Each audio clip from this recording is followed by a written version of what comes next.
There is a story most people tell themselves.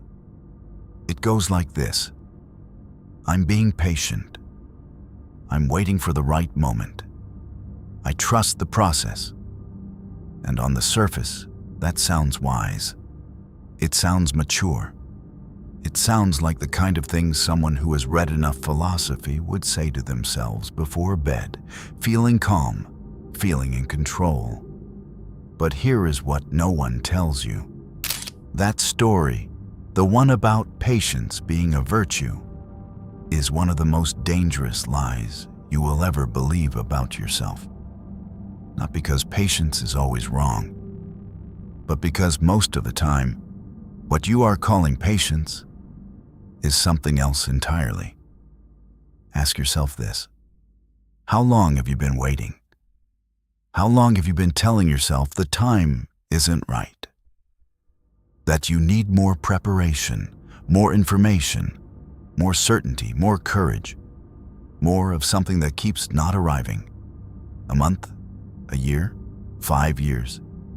And here is the question that should unsettle you. What exactly have you been waiting for? Because patience, real patience, has a target. It has a direction.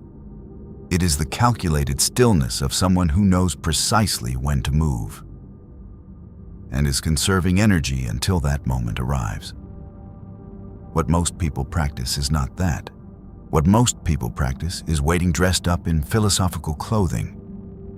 And the difference between those two things can cost you everything. The first truth you must understand is this: patience is not a passive state. It is an active one. The lion waiting in the grass is not resting. Every muscle is ready. Its eyes are fixed. Its breath is controlled. It is not waiting because it is afraid. It is waiting because it has read the situation and knows the exact geometry of the strike. That is patience. Now ask yourself, does your waiting look like that? Or does your waiting look like scrolling, overthinking, rearranging plans that never move, researching things you will not act on, talking about what you are going to do with such frequency that the talking begins to feel like doing? There is a word for that. It is called avoidance. And avoidance has learned to disguise itself as wisdom. Here is where things get psychologically dangerous. The human brain is extraordinary at self-deception. It will construct an entire architecture of reason to justify inaction. It will find evidence for why now is not the time. It will select the stories of people who waited and won, and ignore the far greater number of people who waited and simply ran out of time. This is called confirmation bias, dressed as discernment. And it operates so quietly inside you that you will rarely catch it in the act. You won't feel like you're lying to yourself. You'll feel like you're being careful. You'll feel like you're being smart. And that feeling, that calm, reasonable, sensible feeling, is exactly what makes this trap so difficult to escape. The second psychological law you must confront. Every act of delay rewires the brain. Understand this. When you choose not to act, you are not simply postponing an action. You are training a neural pathway. You are teaching your own mind that when discomfort appears, the correct response is to pull back, to wait, to not yet. Do this enough times and you don't need a reason to hesitate anymore. Hesitation becomes the default. It stops being a decision and becomes a reflex. And reflex does not care about your dreams. It does not care about what you are capable of.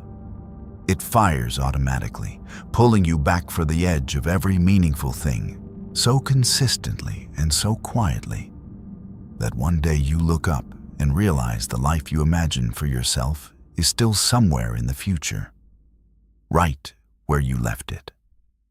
This is not patience. This is a slow surrender with good branding. Now consider the most uncomfortable idea in this entire conversation. What if the thing you are waiting to feel, that confidence, that readiness, that sense that the moment has arrived, what if it never comes? What if readiness is not a feeling that appears before action? What if it only appears during action or after it? Psychology has studied this for decades. The brain does not produce confidence as a prerequisite. It produces it as a consequence. You do not feel ready and then move. You move, and in the movement, readiness is constructed. Courage is not a door you walk through. It is a wall you build as you walk. Most people have this completely backwards. They are standing at the starting line, waiting for a signal that only fires once you are already running. The third mistake most people make. They confuse discomfort with danger. Your nervous system cannot always tell the difference between a threat to your survival and a threat to your comfort. Both produce anxiety. Both produce that tightening in the chest, that voice suggesting you slow down, reconsider, wait. But there is a profound difference between the two. Danger protects your life. Discomfort protects your ego. And most of the waiting you do is not protecting you from harm. It is protecting you from failure, from embarrassment, from the possibility that you try and the result is not what you imagined. That is not wisdom.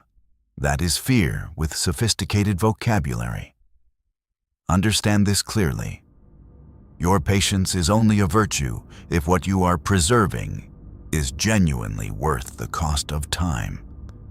If what you are preserving is merely your self-image, your sense of yourself as someone who could do the thing but hasn't yet, then you are not being strategic.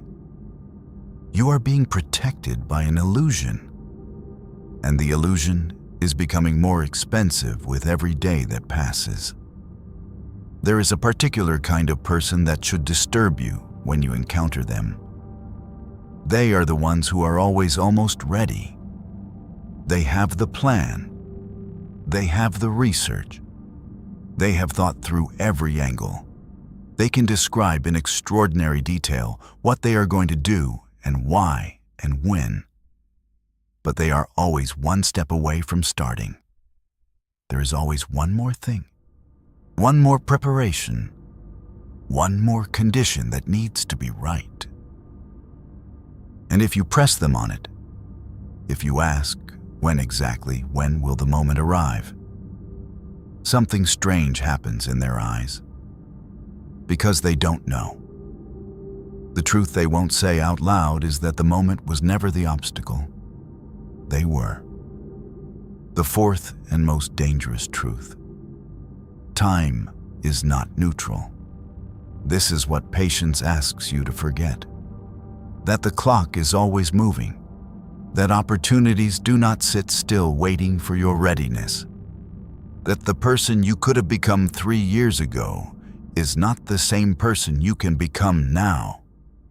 Because 3 years of inaction have changed you, have tightened certain fears, softened certain hungers, calcified certain excuses into something that now feels like personality.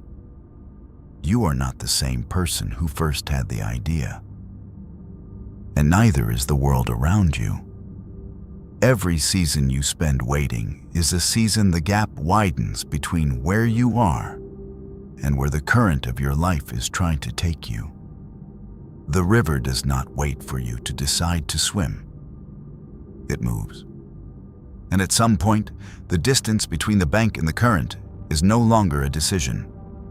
It is simply too far. This is not cruelty.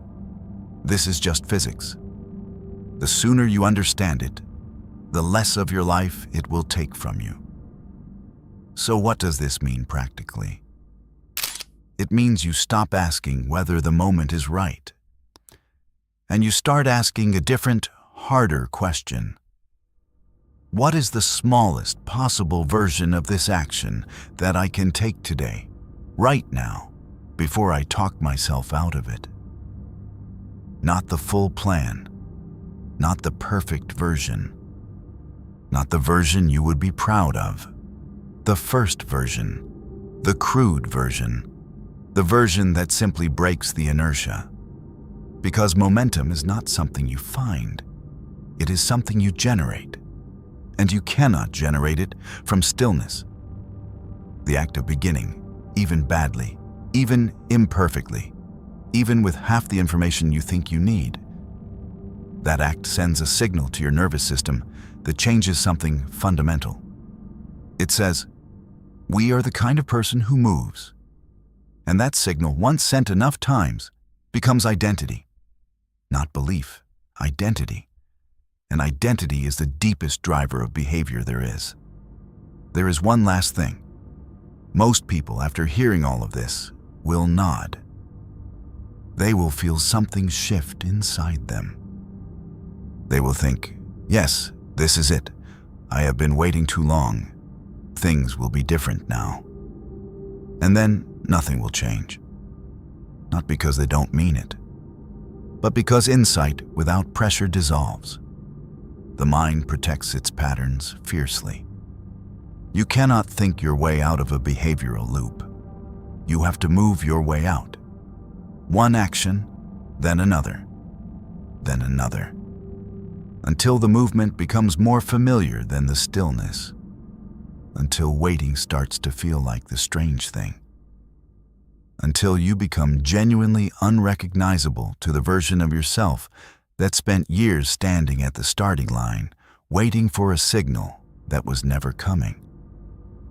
That transformation is available to you, but it cannot be weighted into existence. Understand this. The people you admire most did not wait until they were ready. They moved while afraid. They acted while uncertain. They started before the conditions were right, and the conditions became right because they started. You already know what you need to do. You have known for longer than you would like to admit.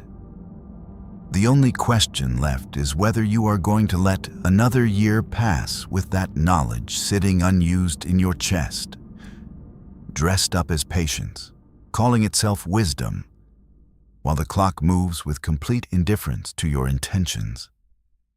Stop waiting for the life you want to feel safe. It will never feel safe. That is not a flaw in the plan. That is the plan. But here is what patience's darker cousin actually looks like. The one that hides not in waiting, but in the things you keep doing instead of stopping. The habits, the people, the patterns you hold on to long past the point they were helping you. Because inaction is only one form of self-sabotage. There is another kind, and it looks nothing like doing nothing. It looks like staying busy,